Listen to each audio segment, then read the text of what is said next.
introduction and a fine set of awards to try and follow here. And you know, when I was invited to come speak today, the first thing I thought of was thinking back to my time as an undergraduate and you know, what lessons have I learned since then that would have been helpful to know when I was president of my chapter. You know, there are hundreds of leadership books out there with wonderful guidelines and advice on how to be an effective leader and what are the skills you need to develop.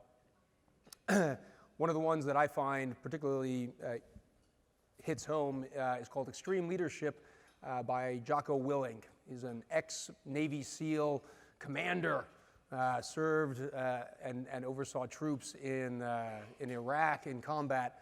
And when I think of leadership and some of the leadership challenges that I've had to go through, I think they pale in comparison to what people like that have to learn and the kind of roles they have to fill.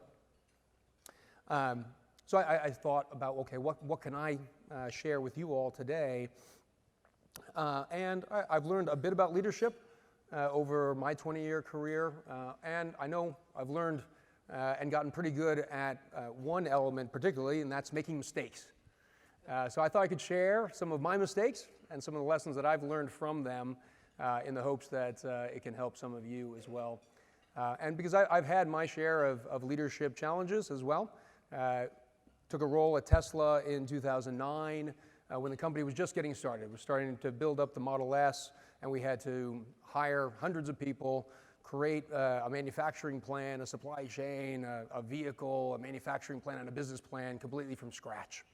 And that was a huge challenge to take on under a very tight time frame. You know, and during the launch, there were a lot of problems. We had at one point a supplier shortage that was limiting Tesla's ramp up in production and very nearly bankrupted the company.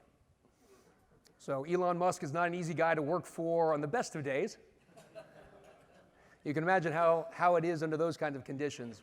You know, but when I think about that and I compare it to some of my other experiences over the last 20 years, I would still say that, honestly speaking, one of the biggest challenges I had as a leader was leading an undergraduate fraternity chapter.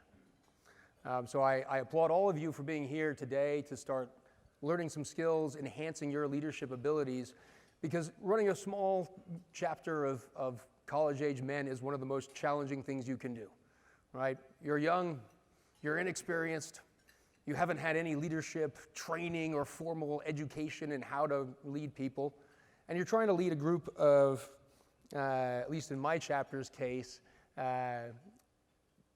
group of young men that all have a strong opinion about how things should be done. It's a social organization. People are looking to have fun. It's a volunteer organization, so it's inherently challenging. So as I thought about what I could share today, 4 things came to my mind that I thought I would talk a little bit about, kind of in the hopes that it can reach and help some of you, in your journeys.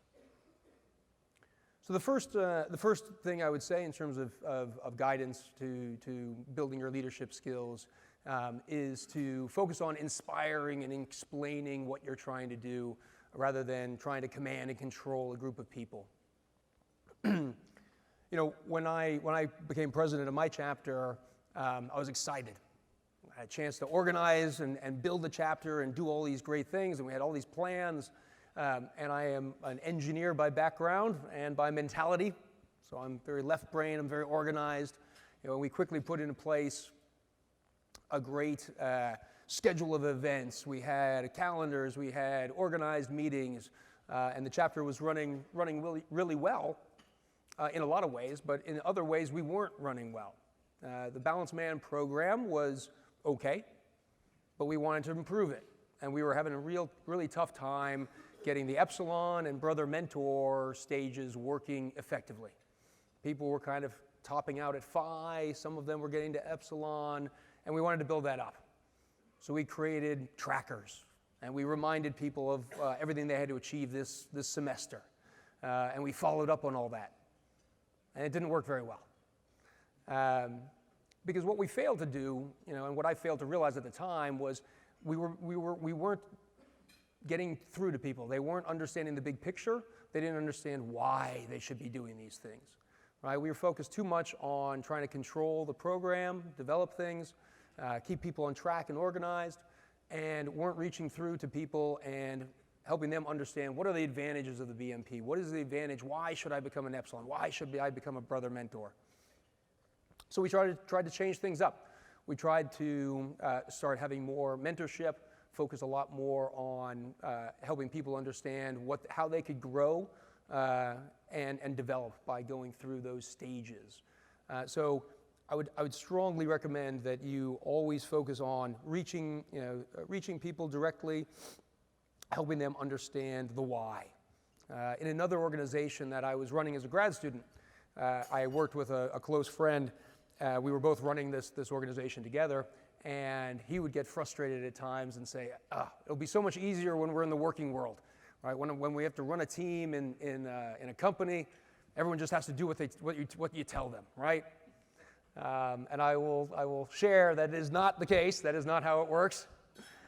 Even in the working world, even when your job is to perform in an organization, even when your boss is giving you assignments or you're giving other people assignments, you still have to inspire. You still have to have people understand why they should do something. Why should they do what you're asking them to do? So that's the first point I wanted to touch on. The second one is getting to know your team. And this may seem kind of obvious, but a large piece of leadership is knowing how to get the best out of people and how to find the right person for the right job. When I was the president of my chapter, we had somebody go off on a foreign study program, and there was another young guy who got elected to be the new events chairman as a leadership role in the chapter. He was very popular, got elected right away. Everyone was excited to have him on board, except me. I said, oh no, kid's kind of a goofball. He was unreliable, it's undependable, he was disorganized. In a lot of ways, not like me. And so I was not excited about him being in the role. But lo and behold, a few weeks later, he was absolutely killing it. This was the role he always wanted to take on. Right? The next thing you know, we had more programming events with sororities than we'd ever had before. Right? He just took to the role. It was what he wanted to do. It was something he was passionate about. And he absolutely succeeded at it. He was the best events chairman we had during my time as an undergrad. So I completely misjudged him, and I didn't put the right person in the right role. I didn't see what his potential was and where his interests were and how to get the best out of him. So make sure that you're thinking of that as you're building your teams and you're interfacing with the rest of your leadership in your chapter too. And that leads to taking ownership. Every leader has to take ownership of more than they are typically asked to do. Let me ask, how many chapters here hit their recruitment goals this fall? Great. How many chapters did not hit your goals this fall? All right, we are taking ownership and being honest here. Why didn't you hit your recruitment goals? VP of recruitment didn't do his job? Balanced Man program, you couldn't convey the Balanced Man program. SigEp's going substance-free, right? Those are all reasons, right? It's always, you can always find some reason why you didn't succeed, right? But at the end of the day, if you turn that around and take ownership of it and say, I wasn't the VP of recruitment, but I still have a responsibility for recruitment. How many recruits did I bring in? How many people did I talk to? Did I go to all the events, right? Did I talk to the recruits? How much did I contribute to making our recruitment successful? Now, it's very easy to blame other people or circumstances, but if you turn that around, you'll quickly see things very differently, and you'll be much more effective as a leader. Right? And if you think about a group of leaders, right, on your exec boards, right, if everyone is taking that kind of attitude and saying, how can I help? What else can I do? What else can I do to help the VP of recruitment? Rather than saying, you didn't do your job, or we couldn't succeed because of this. Right? If everyone has that attitude of contributing and taking ownership of the problem and contributing to it, next thing you know, you've got a whole group of guys, all of whom are trying to help and be proactive and finding solutions to problems and finding ways to succeed. So take ownership. Lastly is have courage. Leadership is a test. You will be tested. Right? You will be tested by your peers. You'll be tested by other organizations on campus. You'll be tested by the college administration. It's very simple to take the easy path, do what's popular, right? Get along with people. But at the end of the day, leadership is about setting the example, doing what's right, not what's popular. And that's what people look for, right? They may not always say it, right? But your groups, your chapters, everyone knows what they should be doing, right? They're looking for someone to take a firm stand, to make that statement about, no, we're going to do this. This is the right thing to do. This is what we need to do, right? And then it takes you all to have courage as leaders to project that and sometimes be in the minority position to show courage and set the path, and others will follow.